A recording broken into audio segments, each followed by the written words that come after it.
You don't need me to tell you that this is a complicated universe. In fact, it's not only more complicated than we imagine, it's weirder and messier than we can imagine.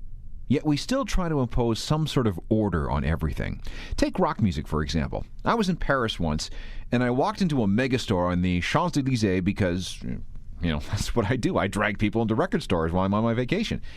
Anyway, this particular store had individual sections for what seemed like every conceivable genre of rock and roll. All these individual sounds and styles grouped and ghettoed into individual racks. And at first I thought this was pretty cool and convenient, but then it really got confusing. In which section would I find band X? Why was Nine Inch Nails under electronica instead of industrial? If there was a grunge section, where was Nirvana? Oh, they're over in the mainstream rock rack. Who made that call?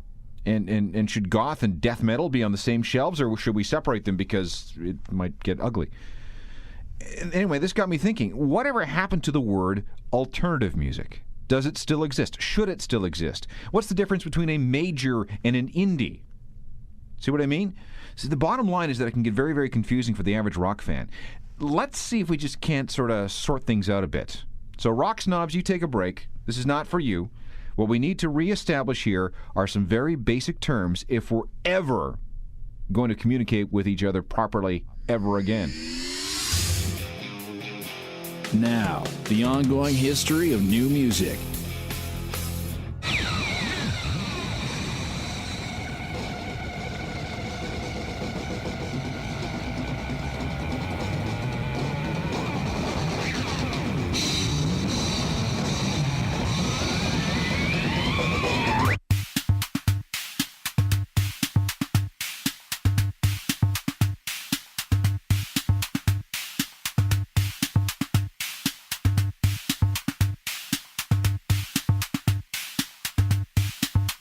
Yeah, I'm losing my edge.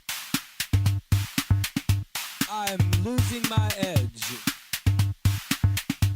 The kids are coming up from behind. I'm losing my edge. I'm losing my edge to the kids from France and from London. But I was there. I was there in 1968. I was there at the first Can show in Cologne.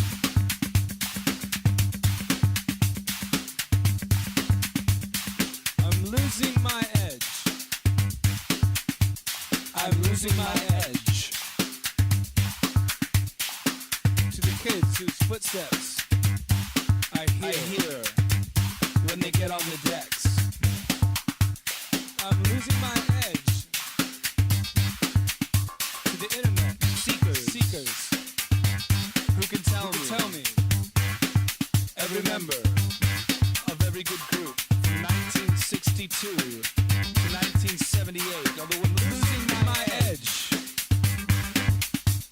I'm losing all the kids to the Tokyo Brooklynites and Berlin and Little Jackets and borrowed nostalgia for the unremembered 80s.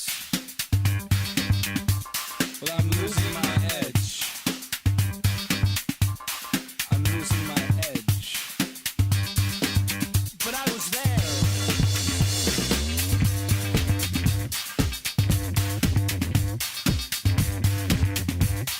I was there. But I was there.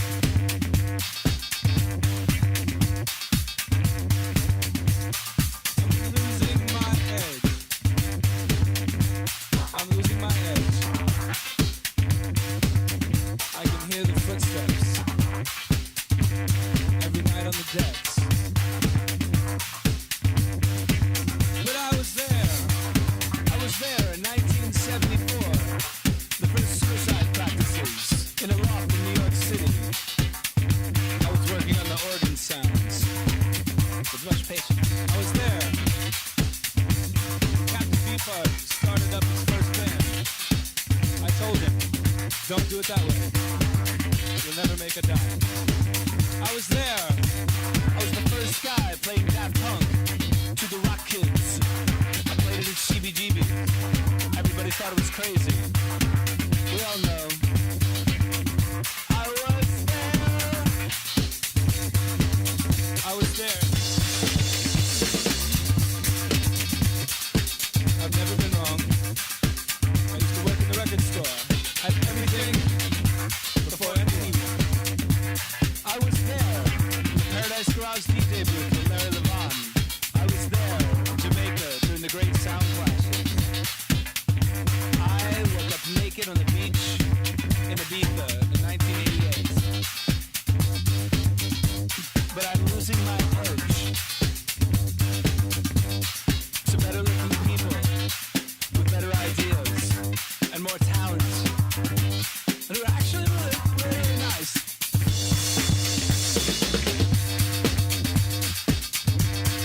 of every good song ever done by anybody. Every great song by the Beach Boys, all the underground hits, all the modern lovers tracks. I heard you have a vinyl of every Niagara record on German imports. I heard that you have a white label of every seminal Detroit techno hit, 1985, 86, 87. I heard that you have a CD compilation of every good 60s cut and another box set from the 70s. I hear you're buying a synthesizer and an arpeggiator and throwing your computer out the window because you want to make something real. You want to make a Yaz record. I hear that you and your band have sold your guitars and bought turntables. I hear that you and your band have sold your turntables and bought guitars. I hear everybody that you know is more relevant than everybody that I know.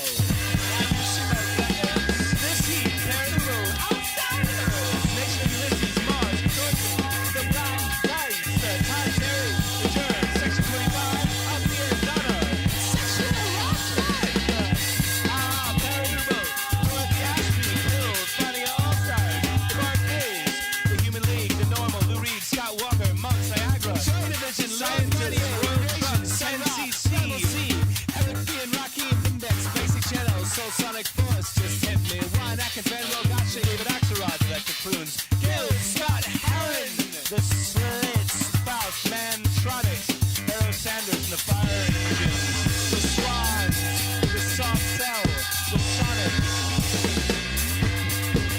The Sonics,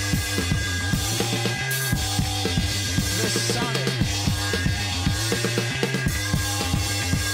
The Sonics.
LCD Sound System with what will go down in history as a rock snob classic, I'm sure. That's called Losing My Edge from the band's 2005 debut album.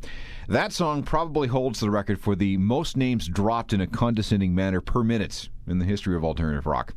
Welcome again. I'm Alan Cross, and with this show we're going to reestablish some very, very basic definitions so we can all communicate in a clear and concise and efficient manner. Think of these terms as the skeleton, the framework on which all of new rock is hung. Does that make sense? Okay, let's start with this. What exactly is new rock? It's a great question, and the answer is a little more complicated than you might think. In ancient days, say, the 70s and 80s, people were placed into one of two tribes. You were either a fan of the rock that you heard on the radio and saw racked up front in the record store or at the mall, or you were a fan of the stuff that didn't make it onto the radio and the stuff that you found at the dark, dingy, weird little record stores in town. Complicating matters was the fact that you couldn't be a member of both tribes. It wasn't allowed. You had to pick a side or risk being beaten up and stuffed into your locker. The mainstream rockers were into Led Zeppelin and Pink Floyd, AC/DC, Aerosmith, Van Halen, and so on. The weird kids were into the Smiths and Depeche Mode, Elvis Costello, Joy Division, Iggy Pop, and the Velvet Underground. And at some point, the weird kids gave a name to their tribe's music. They called it alternative music. All right, well, why? Another fine question about nomenclature. Here's the explanation I personally like the best. In those ancient days, all the mainstream rock acts were on major record labels and sold albums by the boatload. The majors weren't interested in the weird stuff, so those bands could only find homes on small independent record labels. By the very early 1980s, those small indie labels had become known as alternative record companies because they provided a career option, a career alternative, for the weird bands who couldn't find homes with the majors. Those acts who recorded for the alternative labels became known as alternative bands, who made alternative music. Let me give you an example of what I'm talking about. Jonathan Richman had a band called the Modern Lovers, and they recorded for a tiny label called Berserkly. Berserkly was one of the early alternative companies, which made Jonathan Richman and the Modern Lovers one of the first alternative bands. This is from 1971. 1, 2, 3, 4, 5, 6. Run, runner, run, runner. Going faster miles an hour. Gonna drive fast and stop and shop. With the radio on. I'm in love with Massachusetts. And the neon when it's cold outside. And the highway when it's late at night. Got the radio on. I'm like a roadrunner.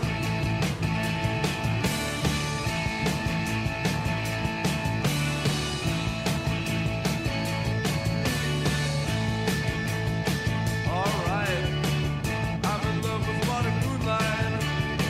128 when it's dark outside. I'm in love with Massachusetts. I'm in love with the radio on. It helps me from being alone late at night. Helps me from being lonely late at night. I don't feel so bad now in the car. Don't feel so alone with the radio on. Like a roadrunner. That's right.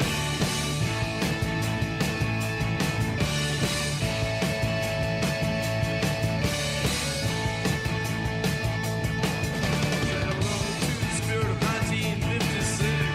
Pictured in the bushes next to 57. The highway's your girlfriend as you go by quick. Suburban trees, suburban speed, and it smells like him. And I say roadrunner once, roadrunner twice. I'm in love with rock and roll, and I'll be out all night, roadrunner. That's right.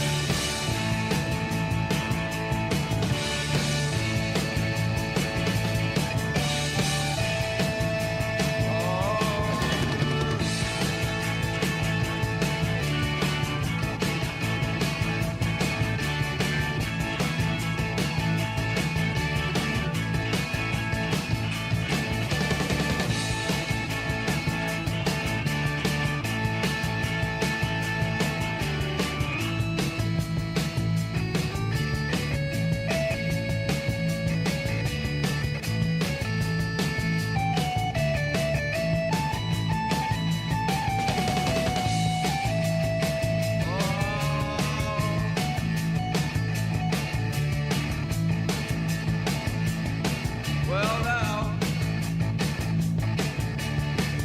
run, runner, run, runner. Going faster miles an hour. Gonna drive, take a stop and shop.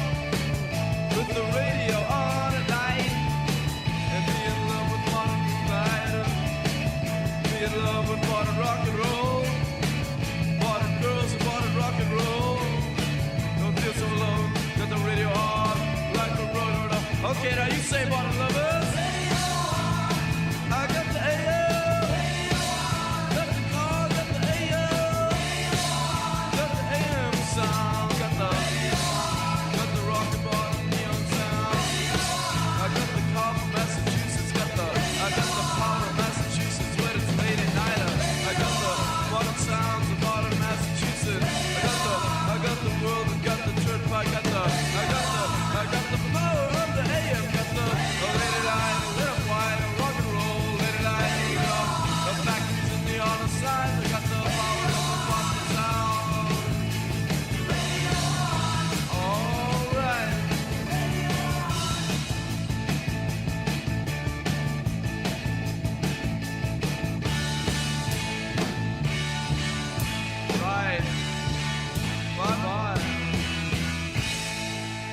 Jonathan Richman and the Modern Lovers with Roadrunner, released on the Berserkly label, one of the first ever of the so-called alternative labels, making the Modern Lovers one of the first alternative bands making alternative music.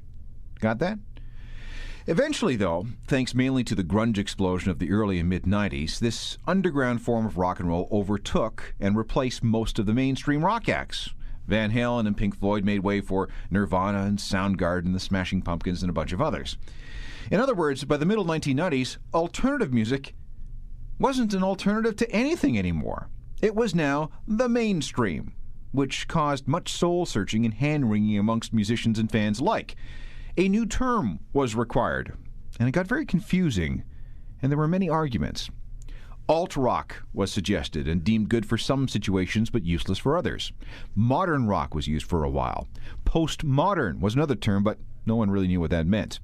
But here in the first decade of the 21st century, we seem to have settled on a rather generic term: new rock. If it's got any strand of rock and roll in its DNA, and it's new, then it stands to reason that it is new rock.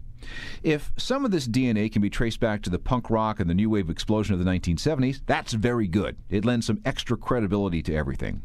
And if you can follow its sonic lineage all the way back to performers like David Bowie or Kraftwerk or Iggy Pop and the Velvet Underground, well, it just doesn't get any more authentic and approved than that.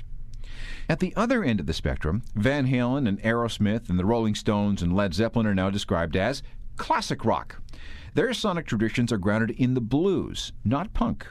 In other words, their spiritual ancestors were Robert Johnson and Howlin' Wolf, not Johnny Rotten or Joey Ramone. But here's the interesting thing. Remember how I said that back in the day it wasn't possible to be a fan of both AC/DC and Depeche Mode? You had to pick that side?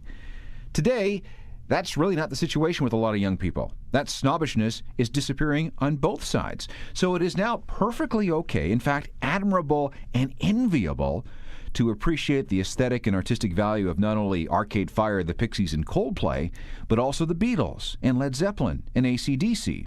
Not to mention Marvin Gaye, James Brown, and Elvis Presley. You know what I'm talking about? Just think of the ecumenical musical aesthetic of movies like School of Rock, and you get an idea of what we're dealing with here. And this attitude isn't that new. Back in the early 1990s, Kurt Cobain proudly proclaimed that Nirvana was a cross between the Beatles and Black Sabbath. Billy Corgan of the Smashing Pumpkins championed groups like Cheap Trick and Judas Priest. And today, it's to the point where even hardcore new rock bands, alt-rock bands, alternative bands, like the Dropkick Murphys, are having fun recording AC/DC songs.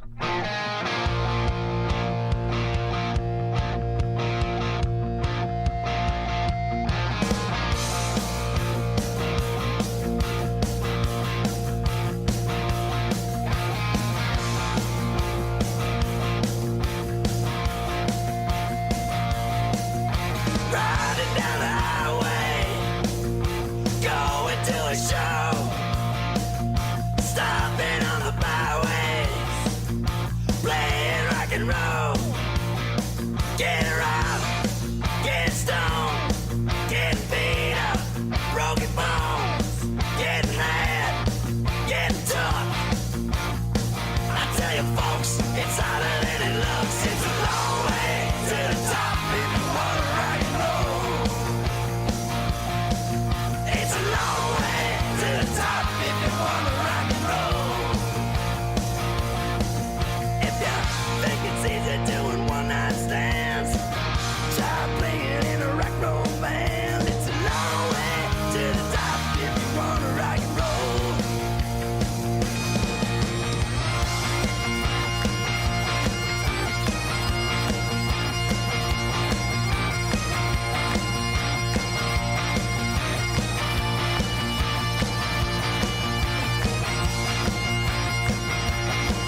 since we're trying to sort out what some commonly used terms mean, what's the difference between alternative and indie?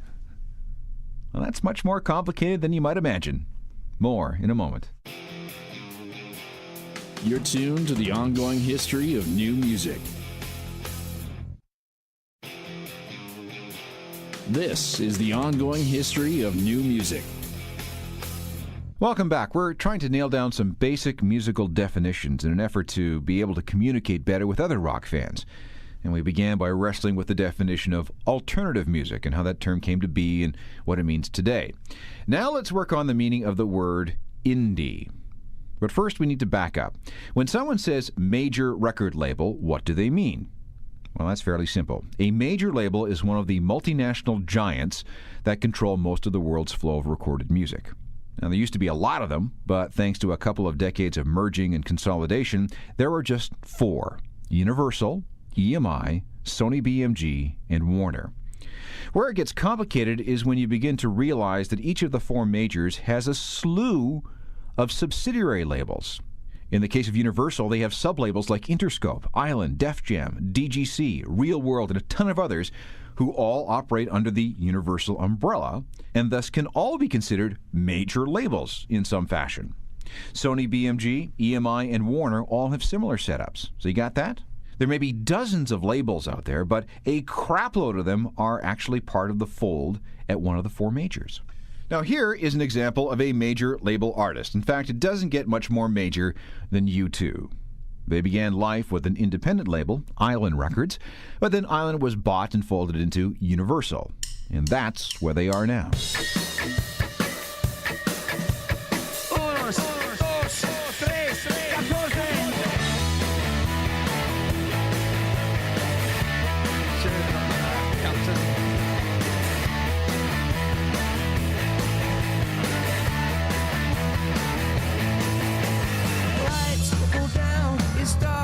Jungle is your head, can't rule your heart. A feeling so much stronger than I thought. Your eyes are wide and though your soul it can't be bought. Your mind can wander. Hello, hello. Not a place called Vertigo. It's everything I wish I didn't know. Except you, give me something I can feel.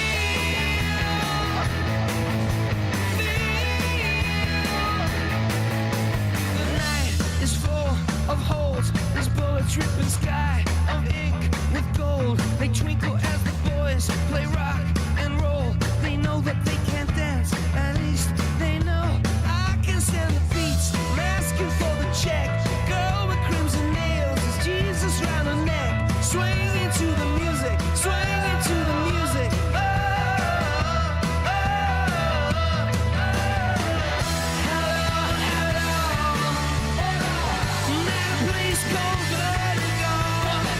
It's everything I wish I didn't know. But you give me something I can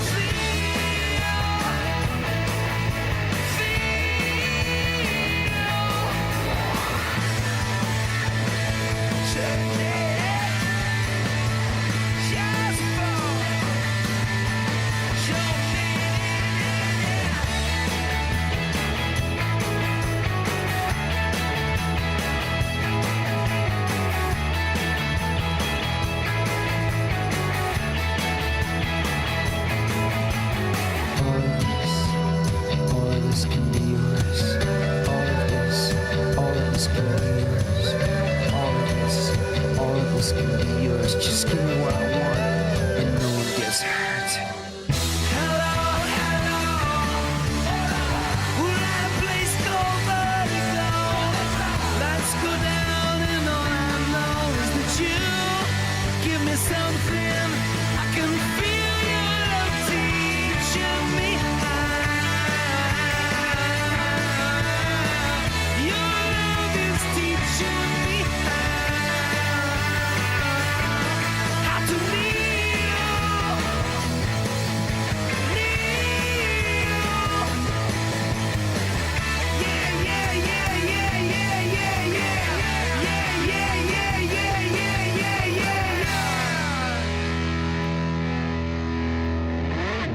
Okay, So we've established what's meant by major label. Now let's move on to indie. Indie is short for, of course, independent. It's another way of saying that a particular artist issues their music through a company or label that is in no way affiliated with a major record label. It's independent in all its business and distribution dealings. Now, this could mean recording for a self-contained third-party company with no affiliation to Universal, EMI, Sony BMG, or Warner. Or it could mean that you formed your own label and you run the show. If you're an indie artist, it usually means you have total creative control over your career and your music and your image. You are your own boss, and you are in charge of your own destiny, which is just awesome. However, it also means that you're on the hook for all the risks and hassles. This includes manufacturing your records, actually getting them into as many record stores as you can, and then collecting the money from the sales of those records. You also have to worry about audits, taxes, contracts, bank accounts, bills, tour support, advertising, arranging interviews, arrangements for shooting the video, and a billion other things that would normally be handled by a staff of dozens, if not hundreds, at a major label. So, in other words, indie artists not only have to make sure the music is right, they have to make sure that the business side of things is working. And with all that involves, there's often precious little time for the music, which is why you got into this thing in the first place, right? But hey, if you've got the right people working for you, you can still make it. Merge Records was formed by a couple of members of an independent band called Superchunk in Chapel Hill, North Carolina, back in 1989. They struggled for years, and it wasn't until late 2004 that this work really began to pay off. That's when a merge act, the Montreal-based Arcade Fire, began to take off. In fact, they became one of the most talked about and best-selling independent artists of 2005. But even that pales in comparison to what Epitaph Records, the punk rock label based in Orange County, California, did with one of their acts. Like Merge, Epitaph was founded by a band that was unsatisfied with the major label system. In this case, the group was Bad Religion. And like the Superchunk people with Merge, the Bad Religion guys went through some rough times until they hit it big. In their case, the big payday came with The Offspring and their Smash album. If you're keeping score, Smash is the biggest selling independent record in modern history, with worldwide sales of somewhere around 15 million. So you see, it can be done. Then again, it's also possible to win a lottery. You gotta keep them separated.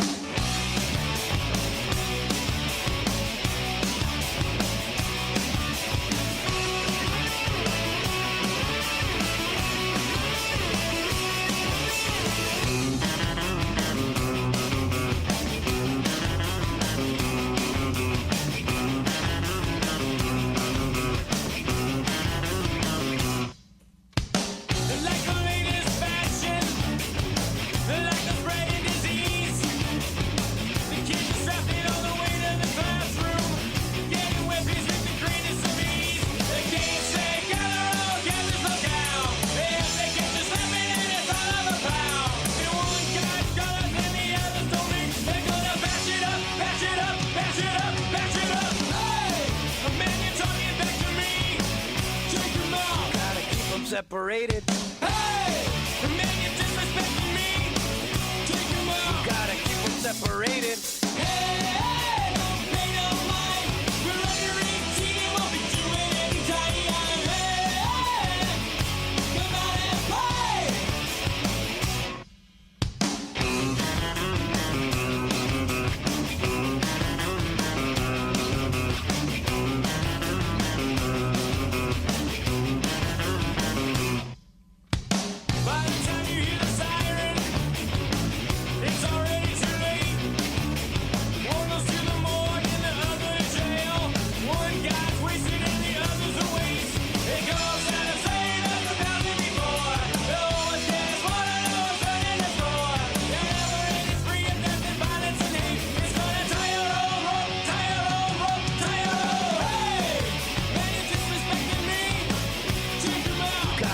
Separated. Hey!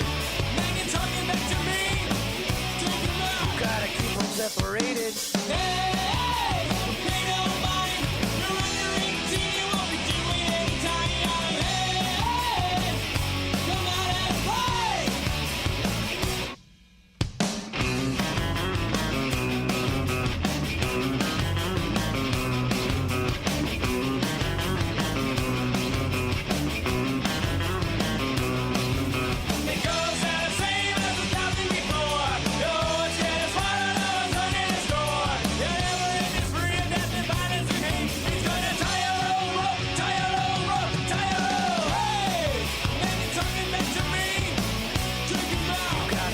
separated.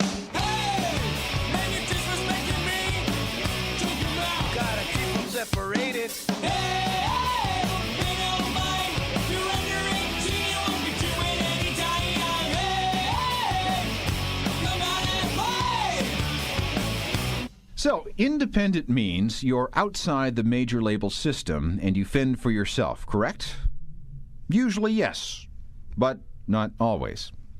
The biggest challenge any indie label can have is distribution. How do you get your artist's records into as many record stores as possible? And even more importantly, how do you make sure that when you sell some records, that money is collected and sent back to you? This has been the death of untold hundreds of indie bands. Nirvana went through it when they were recording for Sub Pop. Sonic Youth was the biggest American indie band of the 1980s, but they nearly went broke because they had such a hard time collecting their cash. The majors also know that there's a certain cachet to at least appear to have the street cred that comes with being on an indie. Now, this has led to two things. The first was the creation of boutique labels. These are record companies that look and sound indie, but are actually carefully disguised subsidiaries of a major label. Some boutique labels are also vanity labels, indie-looking imprints set up on behalf of important artists. When Led Zeppelin ruled the world in the 1970s, their label, Atlantic, created a special subsidiary for them called Swan Song. Years later, Interscope, which is part of Universal, created Nothing Records for Trent Reznor and Nine Inch Nails. This gave Trent some extra creative control and allowed him to pursue, sign, develop, and produce talent on his own. And this is where Marilyn Manson came from.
Marilyn Manson, a major label artist who recorded through Nothing Records, a vanity boutique label subsidiary of Interscope Records, which in turn is part of the major label stable that is Universal Records.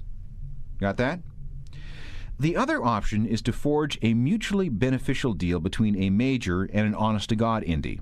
This indie, a truly independent company, will continue to develop the music independently, and the major will take care of the distribution, in return for a cut of the action, of course. Take the case of Maple Music. This is an independent label with a solid roster of indie musicians who are now famous thanks to the distribution power of Universal. Everyone wins. Right, Sam Roberts?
So we're cool, right?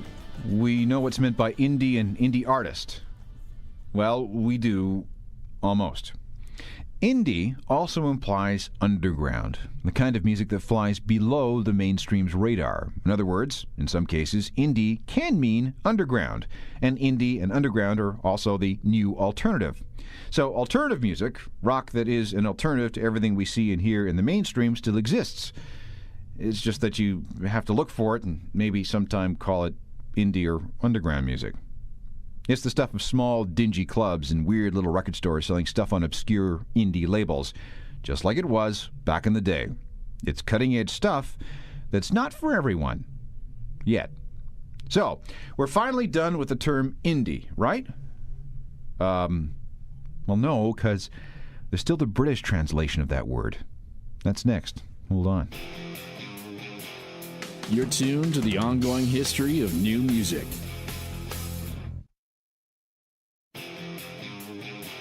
This is the ongoing history of new music. We're almost done wrestling with the few basic words in the rock and roll vocabulary. Remember how we talked about what the word alternative means, or at least what it meant? We also figured what it means when someone drops the term indie. Well, we talked about what it means when you say the word indie in North America. In the UK, indie can be roughly interchangeable with alternative. See, while the major labels have a big presence in Britain, there have always been tons and tons of tiny independent labels in the country, many of which specialize in new and exciting cutting-edge rock. But because of the makeup of the UK music industry, an indie artist has a better shot of seeping into the mainstream than they do in North America. Why? Well, a couple of reasons here. Number one, the UK is obviously much smaller geographically. There's less physical territory for any one company to cover. Number two, national radio networks, especially the BBC. Unlike the CBC, the BBC has entire networks completely devoted to pop and rock music. This means that if an indie artist can get added to the playlist at, say, BBC Radio 1, that song can instantly be heard all across the nation. Number three, national TV music programs like Top of the Pops. If you make the charts, it's possible for you, the indie artist, to suddenly get a shot on national TV. And number four, we have the British music press. Weekly papers like the New Musical Express feel it is their mandate to uncover and then promote the next big things. The NME will often champion an unknown or nearly unknown band on the cover, which will suddenly thrust them into the national spotlight. The Britpop scene was nearly 100% indie-driven back in the middle 90s. People forget that Blur made it big while on a tiny little label called Food. Meanwhile, Oasis became one of the biggest bands in the world while part of the roster of a formerly has-been label called Creation. And like we saw during the grunge era here in North America, where all the alternative acts took over the mainstream, Britain's musical landscape was transformed when their alternatives, the indies, took over that mainstream. Today is gonna be the day that they're gonna throw it back to you. By now you should have somehow realized what you gotta do. I don't believe that anybody feels the way I do about you now.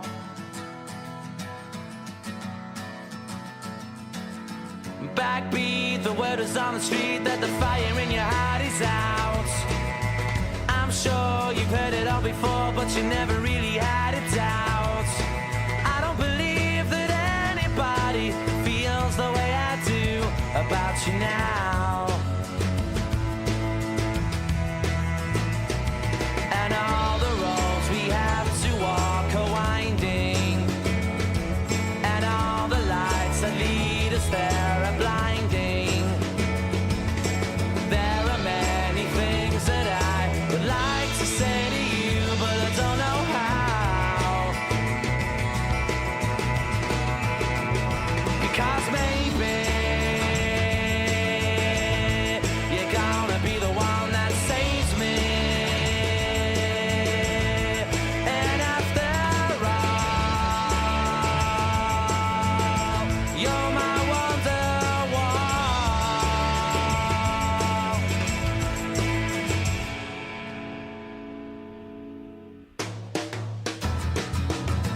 today was gonna be the day, but they'll never throw it back to you. By now you should have somehow realized what you're not to do. I don't believe that anybody feels the way I do about you now.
Back with a summation of everything right after this. You're tuned to the ongoing history of new music. This is the ongoing history of new music. Wow, look at the time. It took us an hour just to get through a couple of basic rock and roll terms. We've established what new rock and alternative means. We got through the process of defining major label and sorting out all that goes with that. Plus, we went through what it means to be indie, including making allowances for the British usage of the word indie. And finally, we're okay with phrases like boutique label and vanity label. I hope things are a little more clear. We will come back to this sort of thing from time to time just to make sure that we're all on the same page. Clarity, because, we want clarity. Technical production is by Rob Johnston. I'm Alan Cross. You've been listening to The Ongoing History of New Music, a Deep Sky production.